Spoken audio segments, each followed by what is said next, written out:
منگول جنہوں نے ہزاروں نہیں بلکہ لاکھوں مسلمانوں کا قتل عام کیا، آخر کیسے وحشی منگول مسلمان ہوئے اور انہوں نے کیسے اسلام قبول کیا؟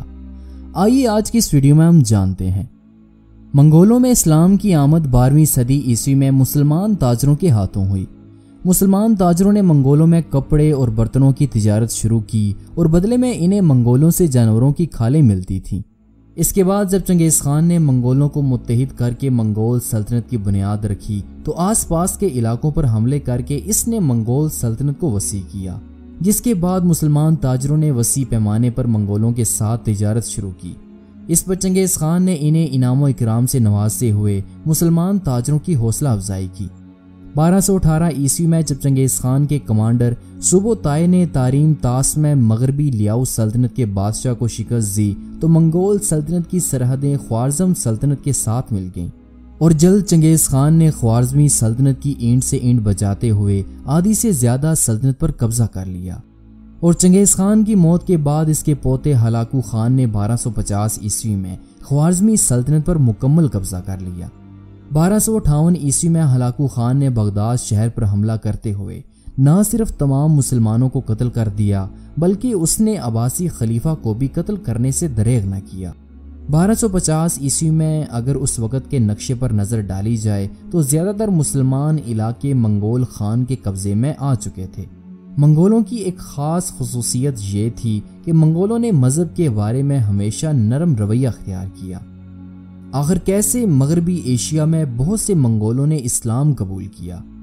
اس کا جواب یہ ہے کہ ایلخانی، گولڈن اور چغتائی خانیت میں زیادہ تر تعداد ترک مسلمانوں کی تھی۔ اب چونکہ یہاں کے مسلمان منگول خان کے ماتحت تھے، اس لیے بہت سے مسلمان اعلیٰ سرکاری عہدوں پر فائز تھے۔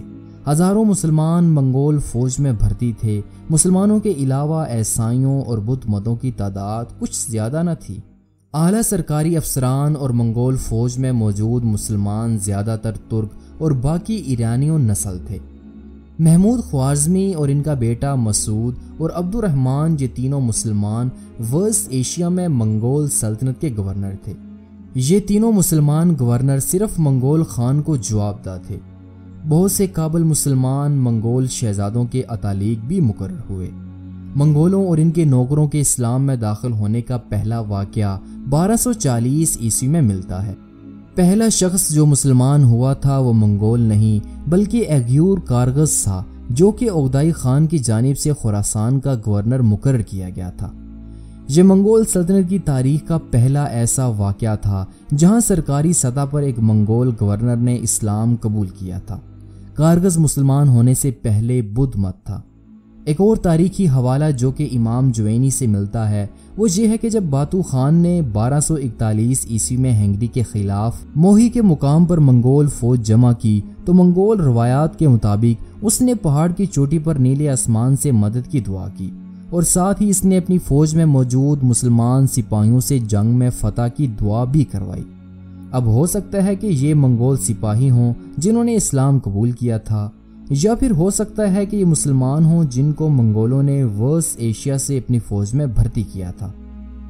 منگولوں کے اسلام لانے میں ایک اہم کردار مسلمان عورتوں نے بھی ادا کیا تھا، کیونکہ منگول سپاہیوں نے جب مسلمان عورتوں سے شادیاں کیں تو ان کے بعد بہت سے منگول مسلمان ہو گئے۔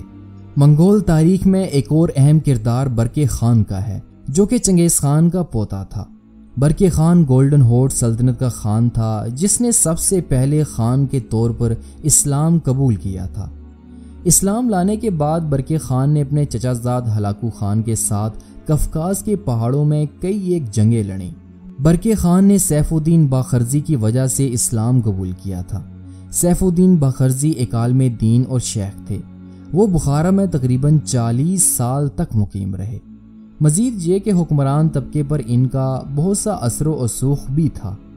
کہا جاتا ہے کہ برقے خان جو کہ باتو خان کا بھائی تھا ایک بار شیخ الباخرزی سے ملنے گیا تھا۔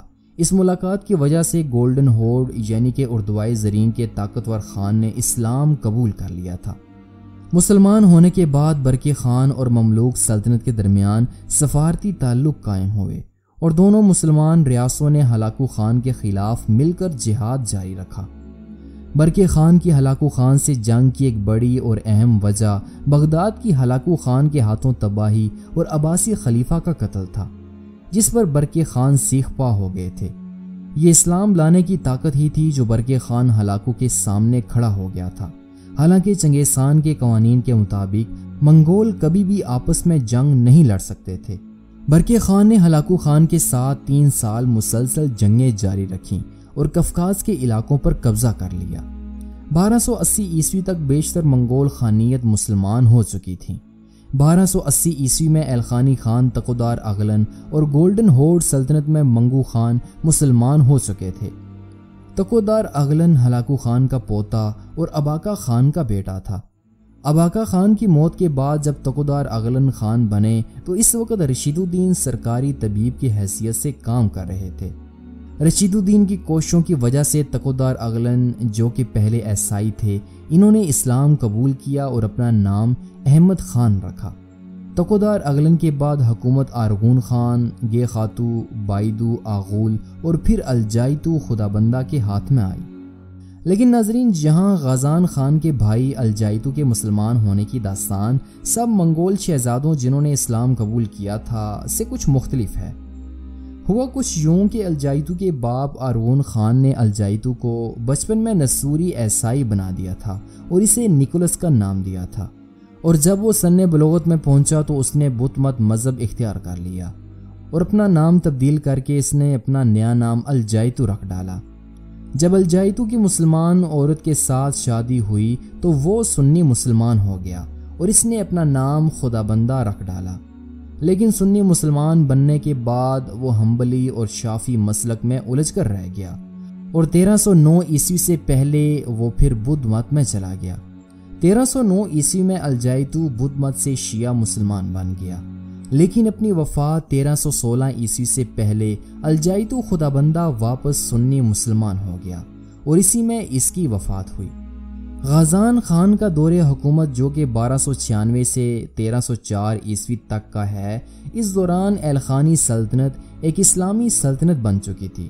الخانی فوج اور اعلیٰ سرکاری سطح پر مسلمان موجود تھے، لیکن الخانی سلطنت میں جس طرح منگولوں نے کثرت کے ساتھ اسلام قبول کیا تھا، اتنی تیزی سے چغتائی خانیت اور گولڈن ہورڈ سلطنت میں منگول مسلمان نہیں ہوئے تھے۔